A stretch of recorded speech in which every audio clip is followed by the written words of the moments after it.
मराठी विचार चॅनलमध्ये आपलं सहर्ष स्वागत. आम्ही वेगवेगळ्या टॉपिकवरती, वेगवेगळ्या विषयांवरती एक व्यवसाय संधींबद्दल बोलण्याचा प्रयत्न करत असतो. तर आजही आम्ही तुमच्यासाठी एक नवीन व्यवसाय संधी घेऊन आलो आहोत. तर आम्ही अशी आशा करतो की ही व्हिडिओ तुम्हाला नक्की आवडेल. सुरुवात करण्यापूर्वी सर्वांना नम्र विनंती, फक्त मनोरंजनासाठी म्हणून जर पाहणार असाल तर ही व्हिडिओ पाहू नका. यूट्यूबवरती खूप सारे व्हिडिओ आहेत. आमचा एक छोटासा प्रयत्न आहे की व्यवसायांच्या वेगवेगळ्या संधीबद्दल माहिती देणं. तर हे फक्त गरजू आणि ज्यांना खरंच व्यवसायात उतरायचं आहे ही त्यांच्यासाठी आहे. धन्यवाद.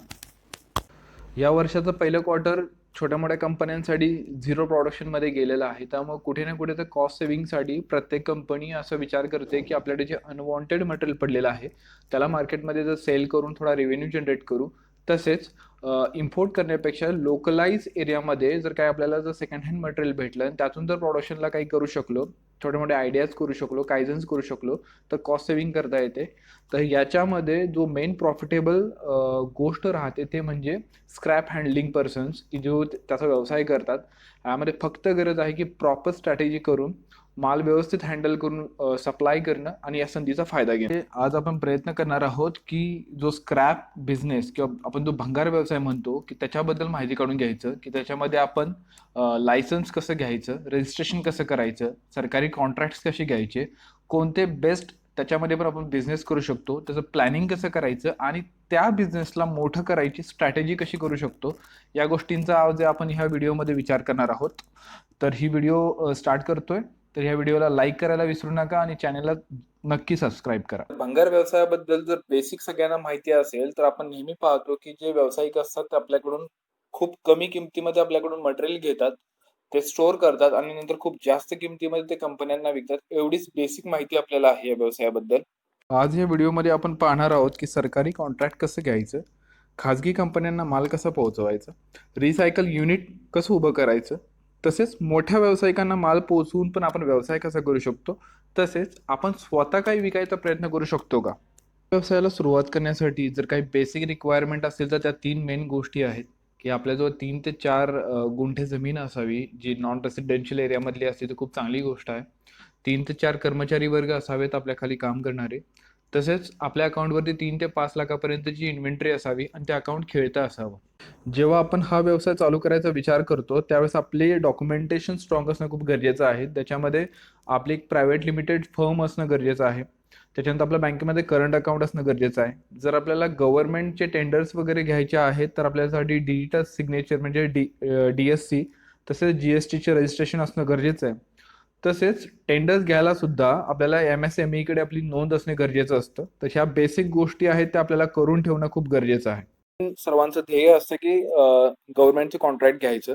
तर हे गव्हर्नमेंटचे कॉन्ट्रॅक्ट घेण्यासाठी जसं आपण बेसिकली आपली कंपनी रजिस्टर करतो तसेच आपल्याला आपल्या कंपनीच्या अकाउंटवरून वेगवेगळ्या ज्या सरकारच्या साईट्स आहेत, जसं की रेल्वेची साईट आहे, पेट्रोलियमची साईट्स आहेत, इंडस्ट्रीजच्या, मिलिटरी सर्व्हिसेसच्या ज्या साईट्स आहेत, PWD सेक्टरमधल्या ज्या कंपन्यांच्या ज्या साईट्स आहेत, तिथं आपलं ॲज अ वेंडर रजिस्ट्रेशन करायला हवं. जर तेव्हा आपण रजिस्ट्रेशन करतो तर तेव्हा आपल्याला हेही लक्षात येतं की तिथं ऑनलाईन टेंडर निघतात, त्याच्यावरती आपल्याला लक्ष ठेवायला हवं. आपलं रजिस्ट्रेशन जर प्रॉपरली पूर्ण झालं असेल तर आपण ऑनलाईन बिडिंगमध्ये पार्टिसिपेशन करू शकतो. जर ऑनलाईन बिडिंगमध्ये पार्टिसिपेट केलं तर त्यातून आपल्याला योग्य अमाऊंटमध्ये आपल्याला ते टेंडर मिळू शकतं आणि जर ते टेंडर मिळालं तर आपण त्यातून तो सरकारी माल घेऊन आपण त्याचा व्यवसाय करू शकतो. तर ह्यासाठी एक सॅम्पलमध्ये जे टेंडर लावायची जी बिडिंगची प्रोसेस आहे त्याची सुद्धा मी लिंक डिस्क्रिप्शनमध्ये देत आहे. स्क्रॅप बिझनेसमध्ये जर एकदा कंपनी रजिस्ट्रेशन झालं आपण स्वतःचं रिसायकल युनिट सुद्धा स्टार्ट करू शकतो. ह्याच्यामध्ये आपली प्रायव्हेट कंपनीचा फक्त आपल्याला एक लोकल बॉडी बनवावी लागेल की जी आपल्यासोबत ती सुद्धा रिस्पॉन्सिबल असेल प्रोडक्शनसाठी. Side by side pollution control board आणि सेफ्टीचं सुद्धा आपल्याला एक लायसन्स घ्यावं लागेल, जे आपण NOC म्हणतो. तसेच कंपनीची जी जागा आहे ती बिगर रहिवाशी, जी आम्ही आधीही बोललो होतं की नॉन रेसिडेन्शियल एरियामधली जागा असावी जेणेकरून कोणाचं ऑब्जेक्शन येणार नाही.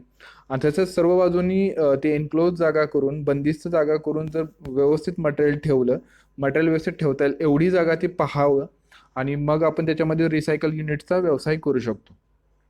रिसायकल युनिटमधून व्यवसाय करताना काय नेमकं बघितलं जातं तर नेहमी एकच प्रॉडक्ट घ्या, एकाच प्रॉडक्टवरती चांगलं कष्ट घ्या, त्यातूनच प्रगती करा. कारण की ह्यामध्ये आपल्याला टाकाऊपासून टिकाऊ बनवता येतं. जसं की रद्दीपासून आपण साचे वगैरे बनवून सुद्धा करू शकतो. आणि सगळ्यात जास्त डिमांड असणारे आपण बिझनेसेस चूज करायला हवे, जसं की मोटरसायकलचे पार्ट्स देणं, फर्निचर, कपडे, लॅपटॉप्स आणि ज्या ग्लासच्या बॉटल्स आहेत तर ते आपण करू शकतो. चांगला फायदा मिळवून देणारा स्क्रॅप बिझनेसमध्ये ऑप्शन म्हणजे कंपनीचं वेंडर बनणं. कारण का त्या कंपनीमध्ये रेग्युलर छोट्या मोठ्या लेवलवरती स्क्रॅप जनरेट होत असतं, परंतु कंपनी त्यांना स्टोअर करू शकत नाही, कारण त्यांच्याकडे पण एक तर कायदेशीर लिमिट असते. दुसरी म्हणजे त्यांच्याकडे जागेचा कन्स्ट्रेंट असतो, जागेची लिमिटेशन्स असतात. त्याच्यामुळे ते महिन्यातून दोनदा किंवा एकदा ते स्क्रॅप बाहेर देतात. त्याच्यामुळे आपण जर त्यांच्याशी टायअप केला आणि जर आपण ते सगळ्या लिगली माध्यमातून त्यांच्यासोबत आपण जर कनेक्ट झालो, तर खूप चांगला सोर्स ऑफ इन्कम म्हणू शकतो आपण, की कंपन्यांचं स्क्रॅप घ्यायचं आणि ते आपण आपल्यानुसार आपण बाहेर विकू शकतो किंवा आपण ते प्रोसेस करून त्याची आपण दुसऱ्या मार्गाने सुद्धा विक्री करू शकतो. स्क्रॅपमध्ये नेक्स्ट आपल्याकडे ऑप्शन आहे तो म्हणजे मॉडिफाईड करून आपण कसं विक्री करू शकतो. तर त्याच्यामध्ये आपण कंपनीच्या जर आपण पाहिले तर खूप प्रकारचं वेस्ट निघतं. त्याच्यामध्ये स्टील असतं, त्याच्यामध्ये अल्युमिनियम असतं, तांबं असतं, वेगवेगळ्या प्रकारचे मेटल असतात. तर त्याच्यापासून आपण फॉर्जिंगचा सुद्धा व्यवसाय करू शकतो. त्याच्यामध्ये आपण छोटे मोठे प्रॉडक्ट्स करून मार्केटमध्ये सेल करू शकतो किंवा मोठ्या कंपन्यांना ते as a raw material supply करू. स्क्रॅपमध्ये फक्त आपण मेटल स्क्रॅप बद्दलच बोललं पाहिजे असं नाही. आपण जे पेपर वेस्ट असतं, खूप सारं प्रिंटिंग प्रेसचं असतं किंवा बाकीच्या पेपर उद्योगांमधलं असतं, त्या स्क्रॅपला आपण उचलून सुद्धा आपण छोटे मोठे व्यवसाय आपल्या इथे सुरू करू शकतो. जसं पत्रावळ्या बनवणं, द्रोण बनवणं, तसंच अंड्याचे साचे बनवणं, कागदाच्या पिशव्या बनवणं आणि त्या चांगल्या डिझाईन्स करून आपण होलसेलमध्ये सुद्धा विकू शकतो किंवा वेगवेगळ्या दुकानदारांना ते आपण ते सप्लाय करू. तसेच जे कंपन्यांमधून जे फूड प्रोसेसिंग करणाऱ्या कंपन्या आहेत त्यांच्यामध्ये जे स्क्रॅप निघतं किंवा त्यांच्यामध्ये जे फूड वेस्ट निघतं किंवा मोठ्या मोठ्या रेस्टॉरंट्समधून जे फूड वेस्ट निघतं, आपण त्याला सुद्धा घेऊन खत बनवण्याचं सुद्धा आपण एक स्टार्टअप करू शकतो. कारण की ते पण त्यांच्यासाठी ते एक स्क्रॅपच आहे आणि आपण त्यांच्यासोबत ते टायअप करून सुद्धा चांगल्या प्रकारचं खत बनवून त्याची विक्री करू शकतो. तसेच त्या कंपन्यांपासून आपण जेव्हा ते घेतो, फूड वेस्ट घेतो, तर त्यामध्ये त्या मोबदल्यात पण ते आपल्याला पे करतात, कारण तो तसा लिगली रूल आहे. याच्यामध्ये जो चौथा आणि पाचवा ऑप्शन जो याच्याबद्दल आपण बोललेलो होतो, की मोठ्या व्यावसायिकांना माल पोहोचवणे किंवा स्वतः विकणं. तर याच्यामध्ये ही अशी गोष्ट आहे, की आपण एका ठराविक गव्हर्नमेंट कॉन्ट्रॅक्टमध्ये जर आपण स्क्रॅप घेतो, तर ते आपण मोठ्या मोठ्या फॉर्जिंग इंडस्ट्रीजना पण देऊ शकतो.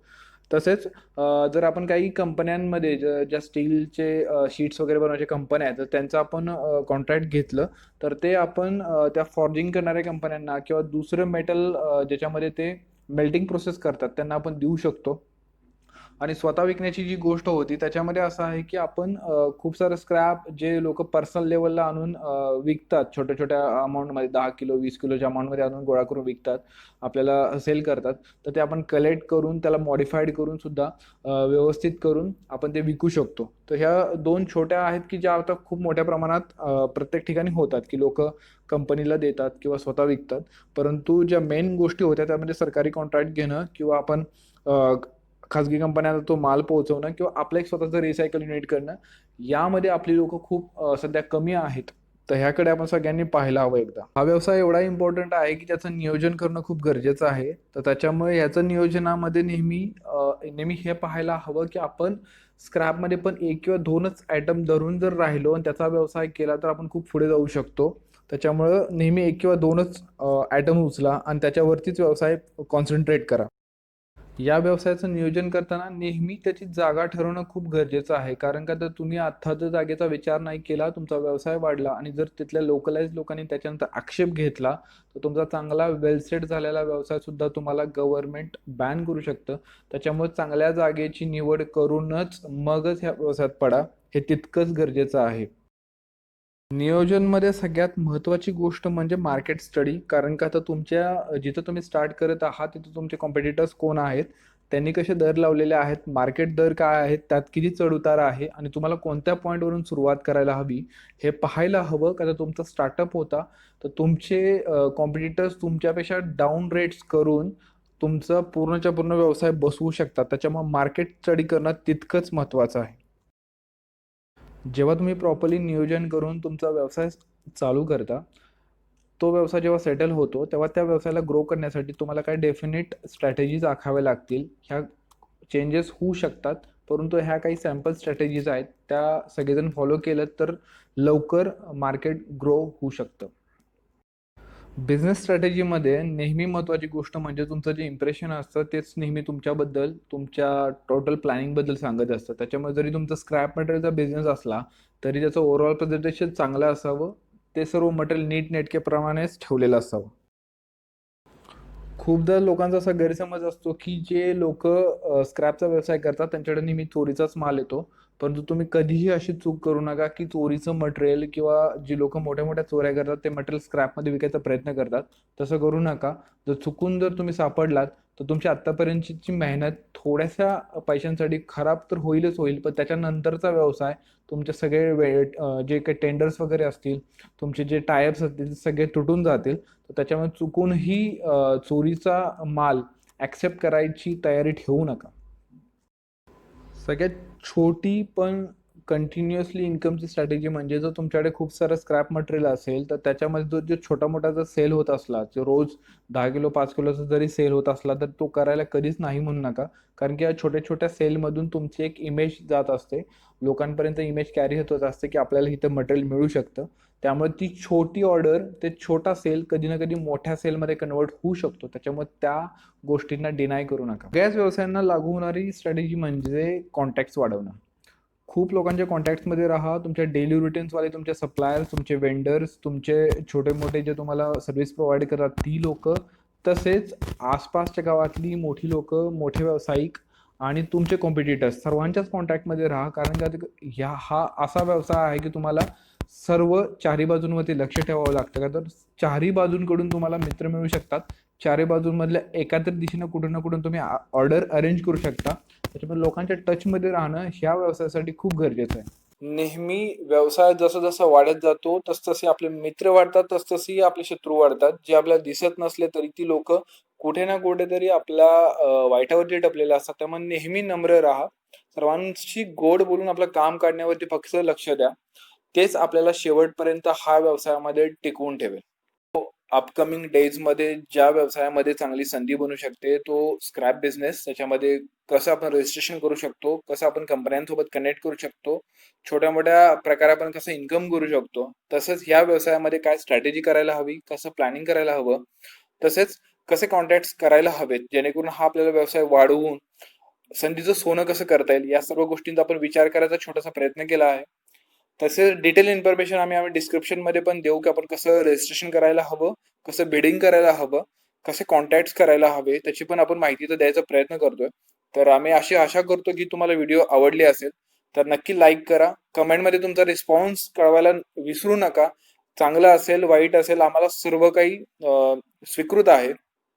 आणि ही व्हिडिओ बघितल्याबद्दल पुन्हा एकदा आपले धन्यवाद. Thank you.